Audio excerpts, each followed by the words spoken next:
In ancient Chamorro society, there are two kinds of healers: the Makanas or Kakanas, who practice good and bad magic, and the Suruhanos or Suruhanas, who practice herbal medicine and massage. Today, these practices and beliefs remain in spirit and substance. Remnants of a rich culture indicate that there are still some who carry on these practices and beliefs through traditional medicine and healing. Among the physical and spiritual healers on Guam today is Joseph Camacho Continidza. Joseph was born in the village of Santa Rita and has been practicing traditional medicine on the island for the past 2 decades.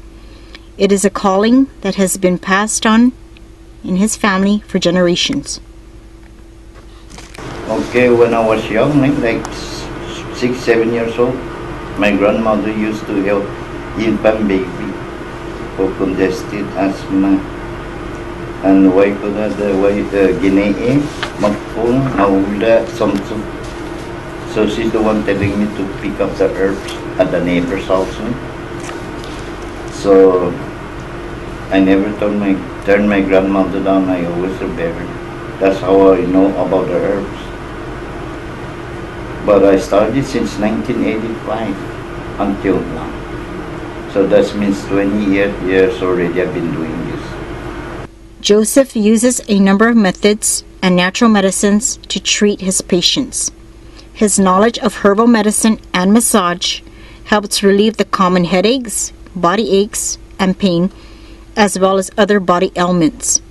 Using plants found around the island, Joseph is able to treat a variety of sicknesses, including the flu, ear infections, toothaches, circulatory problems, congestion, skin diseases, and baby and woman illnesses. Although Joseph does treat many patients for physical afflictions, he says that a number of his patients suffer from spiritual ailments. I have to look at him and check what kind of sickness did he have. Did he have on his body?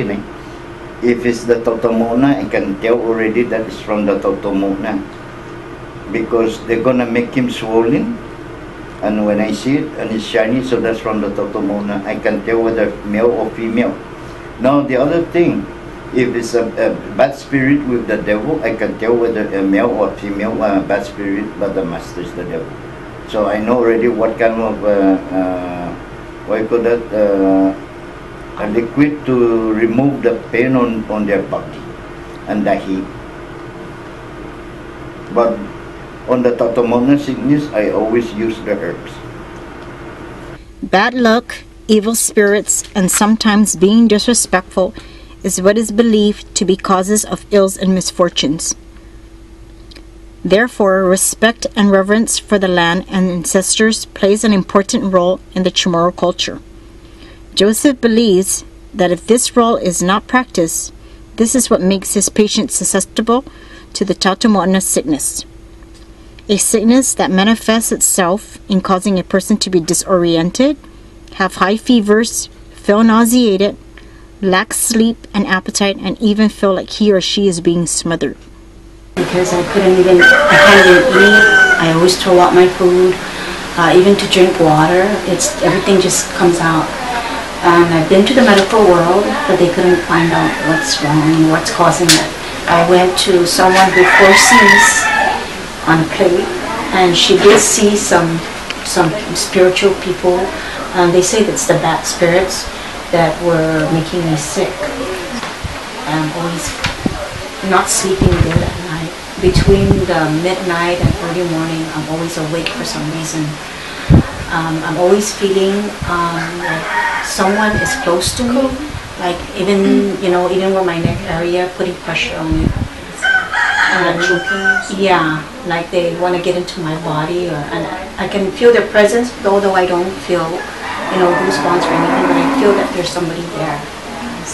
So he said he felt why I was here, so that's what I needed to hear from him.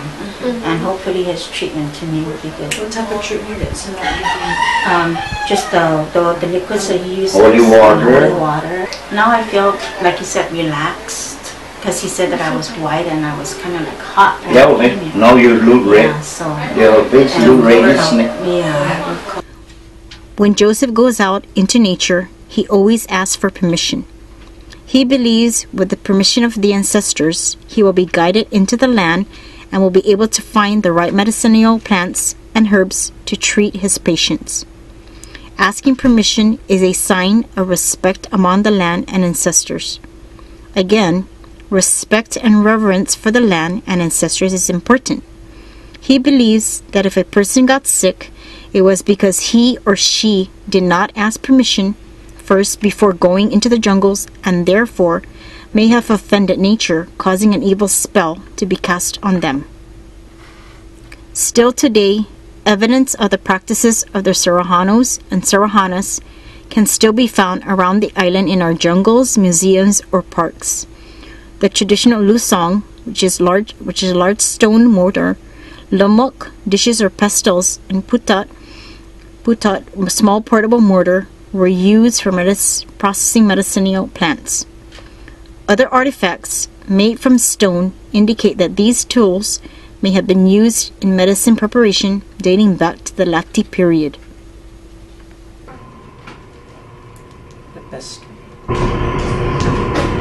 And then they would, put leaves in here, grind it up, and then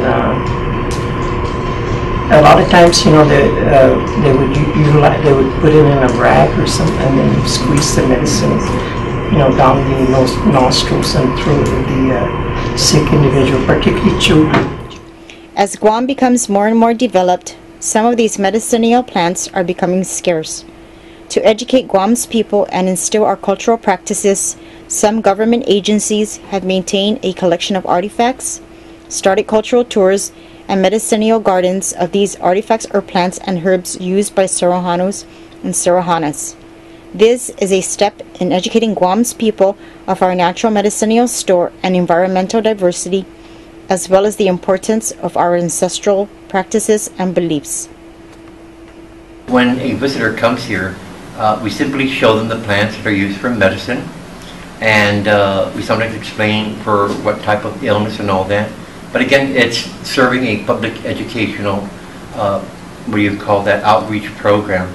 Guam's natural diversity and medicinal heritage with respect to the land and time of day is what Joseph believes should be treated as our very own cultural treasures.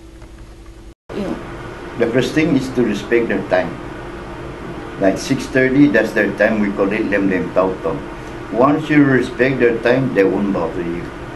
Now the second, when you go out and especially ranch area, and before you use the place name, you need to ask permission, so they won't make you sick.